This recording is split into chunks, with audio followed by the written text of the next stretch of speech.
বিসমিল্লাহির রহমানির রহিম। আসসালামু আলাইকুম রহমতুল্লাহি ওবারাকাতুহু। স্বাগতম আরেকটি ভিডিওতে।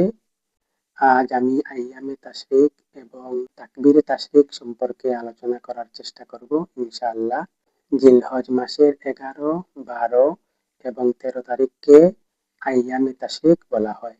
জিলহজ মাসের 9 তারিখ ফজর থেকে নিয়ে 13 তারিখ আসর পর্যন্ত মোট 5 দিনে 23 ওয়াক্ত ফরজ নামাজের পর তাকবীরে তাশরিক বলা ওয়াজিব।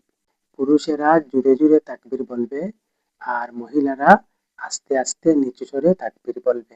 এই তাকবীরে তাশরিকটি প্রতিটি ফরজ নামাজের পর একবার বলা ওয়াজিব। সুন্নত, নফল এবং ওয়াজিব নামাজের পর বলা ওয়াজিব নয়। তাকবীরে তাশরিকটি হলো আল্লাহু আকবার, আল্লাহু আকবার, লা ইলাহা ইল্লাল্লাহু, আল্লাহু আকবার, আল্লাহু আকবার ওয়ালিল্লাহিল হামদ। আজ এ পর্যন্তই। সবাই ভালো থাকবেন, সুস্থ থাকবেন। আসসালামু আলাইকুম ওয়া রাহমাতুল্লাহি ওয়া বারাকাতুহু।